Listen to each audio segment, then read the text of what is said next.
We're gonna take it to our future past. From the cradle to the grave.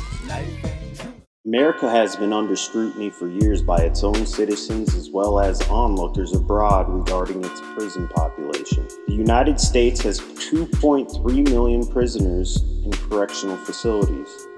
It is widely known that blacks and Hispanics are overrepresented in the prison system. White Americans make up 64% of the United States population and make up about 50% of the prison population.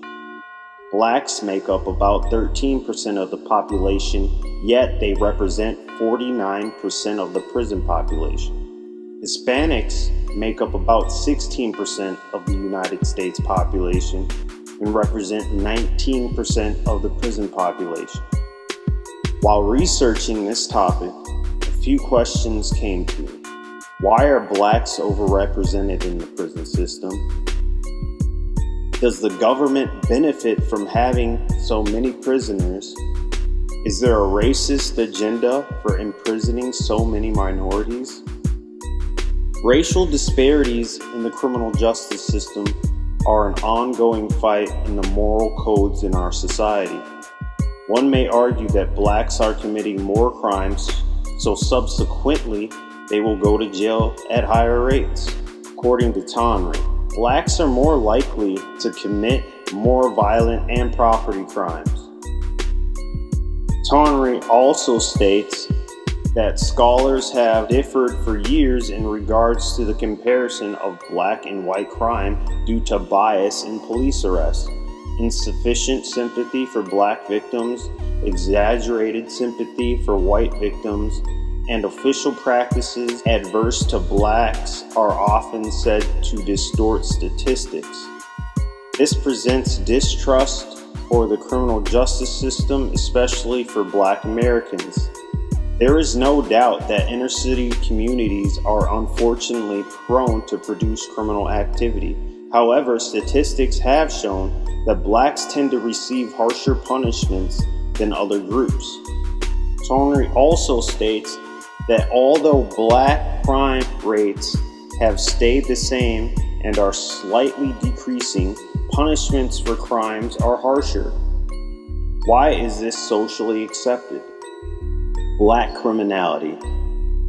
Black criminality has been depicted in news, media, film, schools, and households for decades. What we see and hear impacts how we inherently think. If Americans are socialized to think blacks are criminals by nature, our subconscious may naturally condition us to hold these views credible. According to Hepburn, Neil Postman believed that schools and television were competing learning systems. He also predicted that television would become the first curriculum. Post-Civil War America was a trying time for the recently freed black slaves. Some would argue that this was the start of the socialization of black criminality. According to Guide for Library Research on the Civil War and Post-Civil War Reconstruction, black codes and Jim Crow laws were used as a way to bypass the 13th Amendment in order to convict blacks to hard labor during the South's Reconstruction period. According to the Smithsonian, blackface, the birth of an American stereotype, in the 1830s, blackface was first performed in New York. Whites played the characters depicting blacks as lazy, ignorant, superstitious, hypersexual, and prone to thievery and cowardice. These stereotypes continued throughout the 1900s.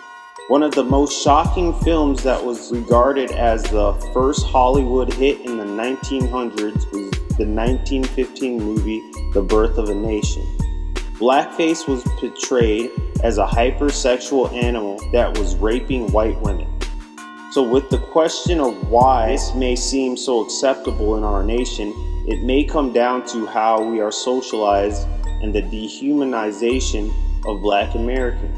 As I previously stated, crime is a predominant force in black communities in the nation. But was it always like this for blacks in America?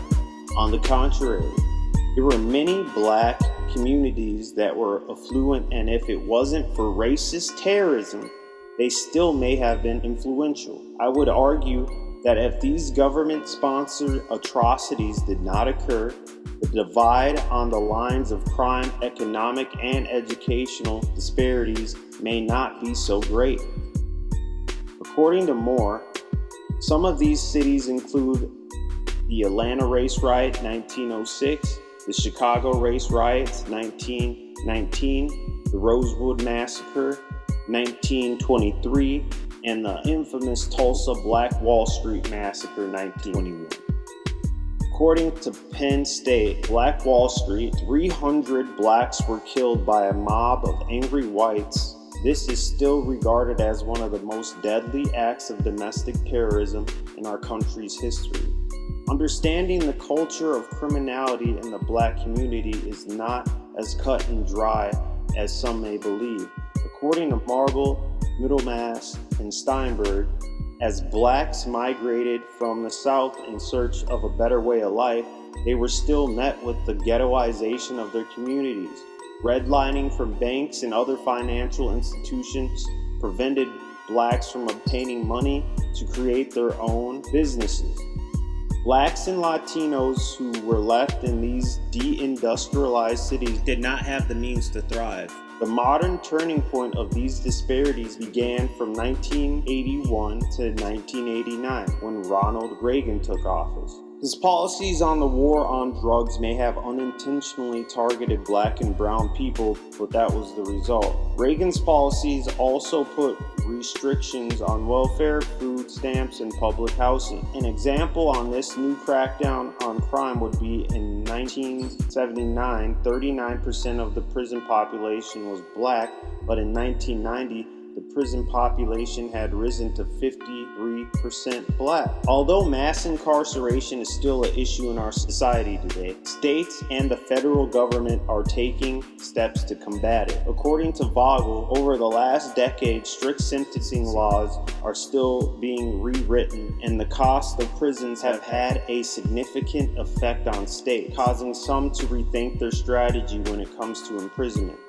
States are also releasing more prisoners frequently. According to Booker, in 2018, Congress passed the First Step Act, which will largely shorten the most absurd sentences of federal drug offenses and will fund more beneficial programs for incarcerated prisoners. Some other solutions would be for federal and state governments to end imprisonment for lower level crimes, for more serious crimes to be reduced to lower sentences, and rewarding districts for low incarceration and recidivism rates.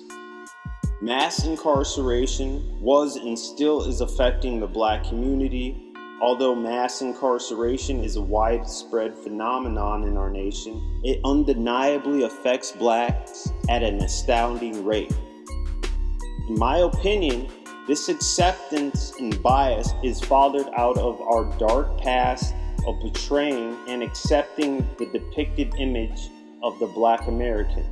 I believe predominant black leaders were politically silenced, murdered, or forced to relocate due to the fear of inciting a black militant mindset, 1950s through the 70s. Deindustrialized communities that were eventually left to ruin also impact the outcome of the black urban America we see today.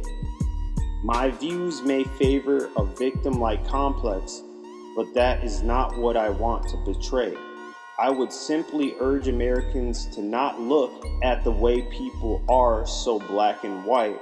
We look at trauma as an event in our lives that may cause us to look at things in a different light. The criminalization of blacks is figurative and also literal. On one hand, we see them as criminals due to the media. On the other hand, we see them as criminals due to data.